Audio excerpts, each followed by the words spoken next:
Mr. Oldham, and soon to be hopefully your MP right down here.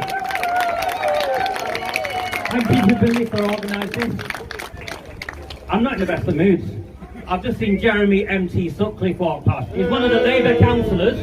He's one of the Labour councillors who was involved in the cover-up of the grooming and gang rape of my town's children. And then what he did was walk past on purpose, because this is what these people are. They think that they can intimidate you and silence you. Well, no, we're not going to be intimidated, we're not going to be silenced, and I'm angry. And I'll tell you why I'm angry. Because I've been to so many of these events, and I'm past it. I'm past getting angry. I'm past listening to victims, survivors, whatever the terminology is.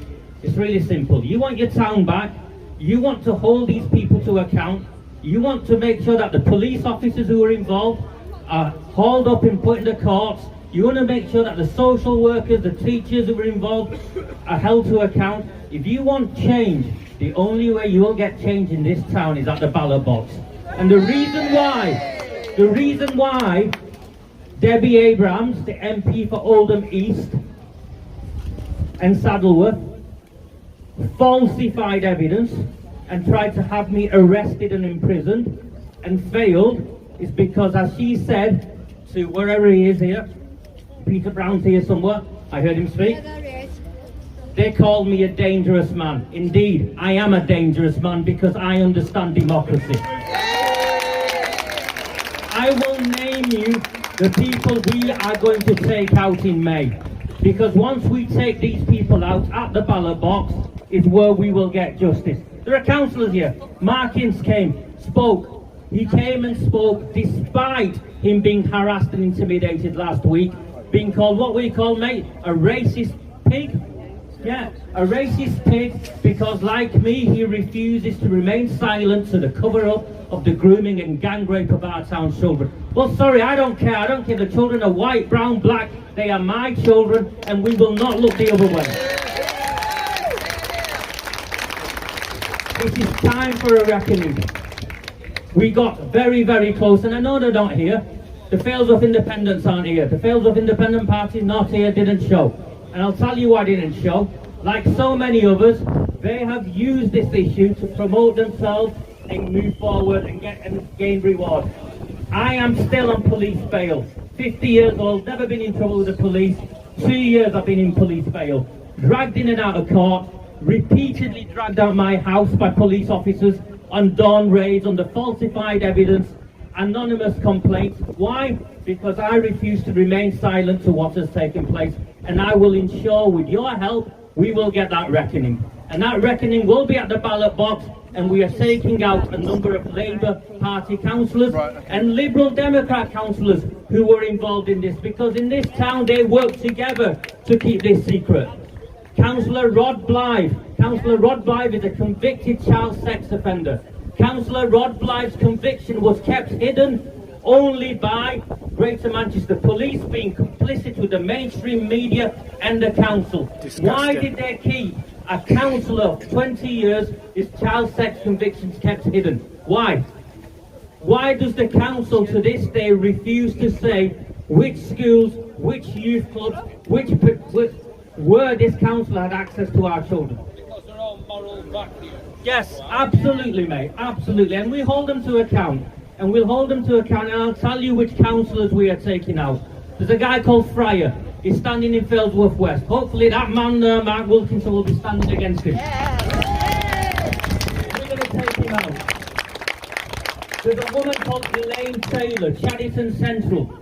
We're going to take Elaine Taylor out. And I'm going to tell you now, the only way we're going to take Elaine Taylor out in Chadderton Central is by voting Conservative. I don't care. My position is, first and foremost, we protect our children, and then we support the candidates who have committed to supporting a public inquiry. I don't care if they're Conservative, because I do not have the luxury of that choice. You do not have the luxury of that choice. We are here because we have run out of choices.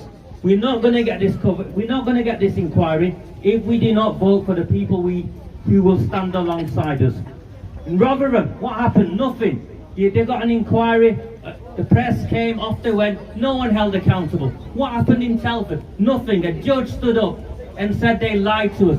What happened with Burnham's inquiry? The guy's name, Director of Children's Services, Gerard Jones. Go and read that report if you read. You will find that the Director of Children's Services kept evidence hidden from the inquiry. It's in the report. He told those who were leading the inquiry that one of the survivors was suicidal and didn't want to give evidence. It's in the report. It's only as a consequence of Maggie Oliver's intervention that testimony was taken. And if you speak to any of the survivors, any of the judges, anyone involved in this, they will say the testimonies of those who suffered, who were exploited, is vital in this. In Oldham, all of the testimonies were suppressed. Why? In Oldham, Arud Shah, the leader of the Labour Party, refuses to tell us how many of our children were groomed and gang raped, yet last week a newspaper article revealed that just last year, 500 of our children in just 1 year, and that's what was reported. Add this up, we know the reporting is underreported. It's the equivalent of a secondary school in this Oldham. It's the equivalent of the entire population of a secondary school in this town sexually abused, sexually assaulted. And they want to cover it up, and they now want to say, oh, we don't need an inquiry, we've got an internal council steering group. We've got an internal council steering group that will deal with this. No chance. Absolutely no chance. So we will force this reckoning, and at the ballot box we'll take them out. We need to take at least 2 of them out, and then we need to make sure that the other independents, just as Councillor hints, grows a spine, because every one of them has been elected off the back of our sacrifices and the screams of our children.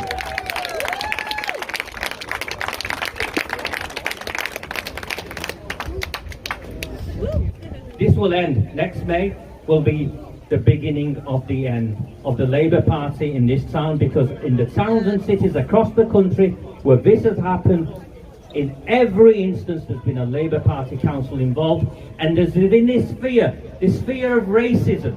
Absolute nonsense. They've called me a racist. In Parliament I will be forever remembered as a racist, a far-right activist and a racist. I'm of a different opinion. I'll let the people of my town decide how I am remembered. Thank you.